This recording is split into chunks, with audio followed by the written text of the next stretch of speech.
He boarded the midnight train a few minutes before 12, the platform empty except for the echo of his own footsteps, and as the doors closed behind him, he felt the familiar sway of the carriage settling into motion.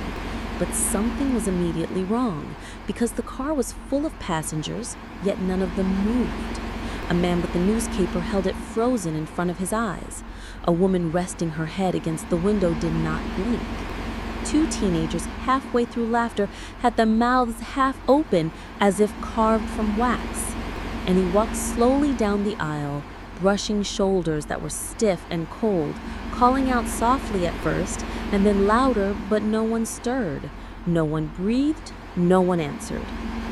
The train rattled forward, wheels clattering against tracks, but outside the windows he saw no familiar lights, no stations he recognized, only endless dark countryside stitched with strange flashes of pale blue light in the distance, as if the sky were cracking.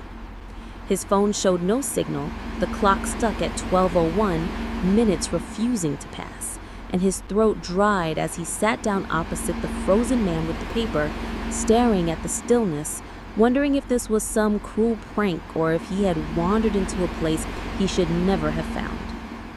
After a while he stood and tried the next car, but the doors hissed open only to reveal the same scene repeated. Passengers frozen mid-gesture, a conductor halfway through punching a ticket, his hole punch hovering in the air without touching the paper. And beyond him more rows of still figures, all locked in a tableau of a journey that did not belong to the world he knew.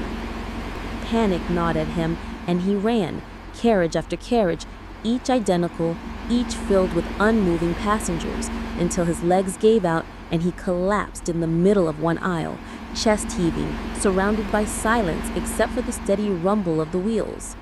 At last he noticed one detail different from the others, a boy sitting near the end of the car who turned his head and blinked slowly, his eyes meeting his with a dull heaviness, and the boy whispered, "You shouldn't be here."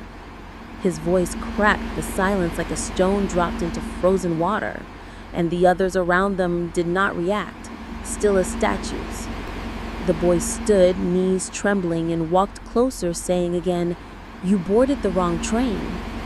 He asked what that meant, what this train was, but the boy only shook his head, pointing out the window where the landscape had shifted again, now showing an endless black tunnel with faint shapes crawling along the walls, shadows with too many limbs, and his stomach twisted as the boy gripped his arm and said, "They'll notice soon."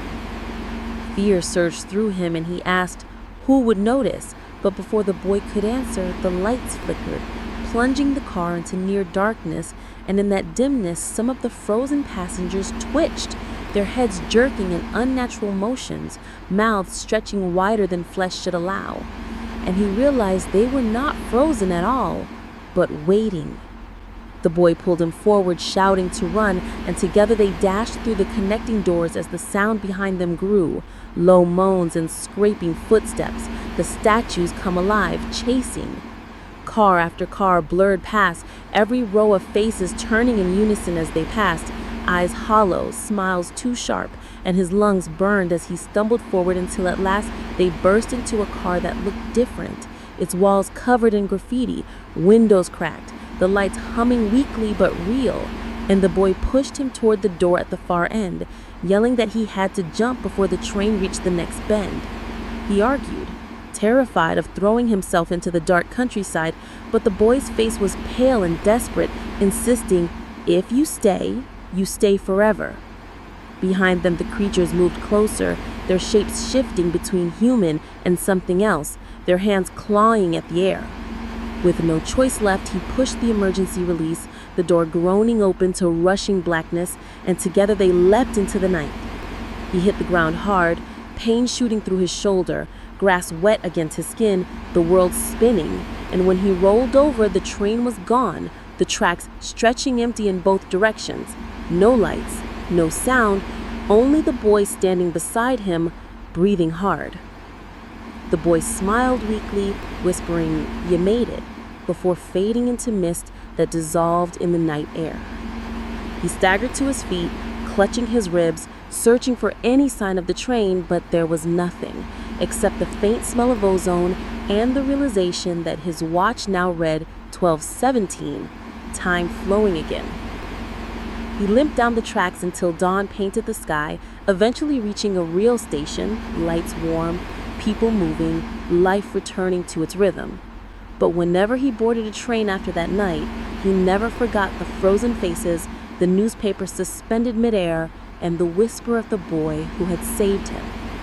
Sometimes late at night, when he passed an empty siding, he swore he saw the pale red glow of hazard lights deep in the dark, a phantom train waiting for the next wrong passenger to step aboard.